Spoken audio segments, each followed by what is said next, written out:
saya juga nggak mau nanti ternyata, ya mohon maaf yang seperti kemarin saya bicara, 142 perusahaan yang ada di Pertamina ini hanya tadi oknum-oknum yang akhirnya menggerogoti Pertamina.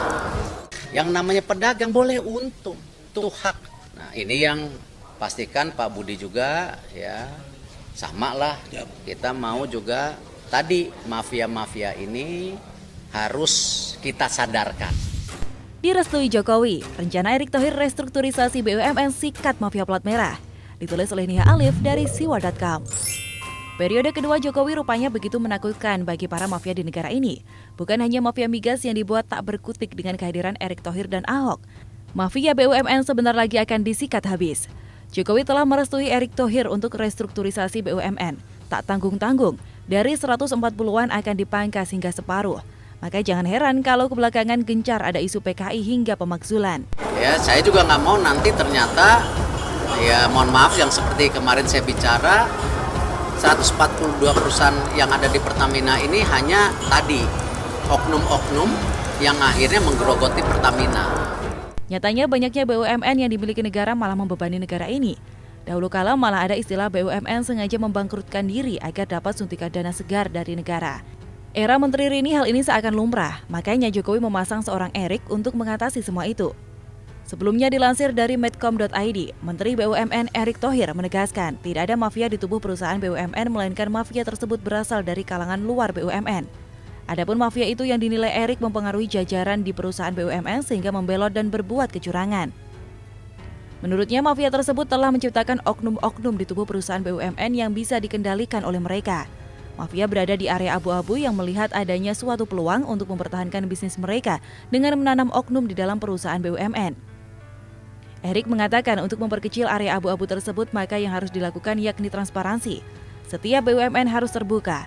Ia menyatakan transparansi menjadi kunci penting dalam pemberantasan mafia dan oknum tersebut.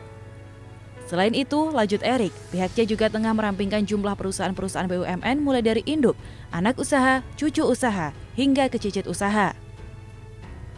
Kini setelah beberapa bulan dari pernyataan Erick mengenai mafia BUMN, rencana perampingan atau restrukturisasi benar-benar diwujudkan. Erick Thohir tak pernah main-main akan keputusannya. Kini ia mulai memilah-milah dan mengelompokkan klaster BUMN. Seperti dilansir CNBC-Indonesia.com, Kementerian BUMN mengupayakan untuk melakukan restrukturisasi perusahaan-perusahaan plat merah dan menurunkan jumlahnya dari 142 perusahaan dan kini tinggal 107 perusahaan. Dalam beberapa tahun ke depan, jumlah perusahaan BUMN akan diturunkan terus menjadi 70 perusahaan plat merah. Menteri BUMN Erick Thohir dalam paparannya kepada Komisi 6 DPR RI menyebutkan, wewenang ini tertuang dalam Keputusan Presiden Nomor 40 Tahun 2020 tentang pembentukan Tim Percepatan Restrukturisasi BUMN. Dia menjelaskan 12 klaster tersebut antara lain klaster industri migas dan energi, minerba, perkebunan kehutanan, pupuk dan pangan, farmasi dan kesehatan, serta pertahanan, manufaktur dan industri, serta lainnya. Adapun 6 klaster ini dibawahi oleh Wakil Menteri BUMN 1, Budi Gunadi Sadikin. Selanjutnya klaster jasa keuangan, jasa asuransi dan dana pensiun, telekomunikasi dan media, pembangunan infrastruktur, pariwisata, logistik dan lainnya, serta klaster sarana dan prasarana perhubungan. Keenam klaster ini dibawahi oleh Wakil Menteri BUMN 2, Kartika Wirjoatmojo. Dia menjelaskan, dalam klaster industri migas dan energi ini terdapat perusahaan seperti PT Pertamina Persero, PT PLN Persero, dan PT Perusahaan Gas Negara TBK. Di klaster industri minerba, di dalamnya terdapat PT Indonesia Asahan Aluminium Persero dan anak usahanya, termasuk PT Krakatau Steel TBK. Dalam klaster perkebunan dan kehutanan, di dalamnya termasuk PT PN, Perhutani, dan BUMN sejenis. Di klaster pupuk dan pangan terdapat Perum Bulog, PT RNI, PT Berdikari, PT Sanghyang Sri, PT Pupuk Indonesia, PT Perikanan Nusantara Perinus, dan Perum Perindo. Dalam klaster kesehatan terdapat PT Bio Farma Persero beserta anak usahanya dan Pertamedika yang merupakan holding rumah sakit BUMN. Untuk klaster jasa keuangan di dalamnya termasuk Bank Himbara atau bank-bank milik negara, PT PNM, dan PT Dana Reksa. Klaster asuransi dan dana pensiun memuat PT Asuransi Jiwasraya, PT Taspen, PT Asabri, PT Asuransi Jasindo, PT Jasara Harja, PT Askrindo, dan Perum Jamkrindo.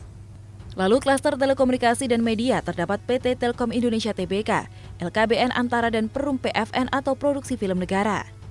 Dalam klaster pembangunan infrastruktur ada BUMN Karya dan perusahaan semen milik negara. Erick juga menggabungkan perusahaan pariwisata dalam satu klaster, yakni ITDC, Hotel Indonesia Natur, dan Taman Wisata Candi. Terakhir, klaster sarana prasarana yang memuat PT Pelindo, PT Angkasa Pura, PT KAI, PT Garuda Indonesia Tbk, dan Perum Damri. Tentunya kita berharap perampingan tubuh BUMN menjadi awal kemajuan negara ini.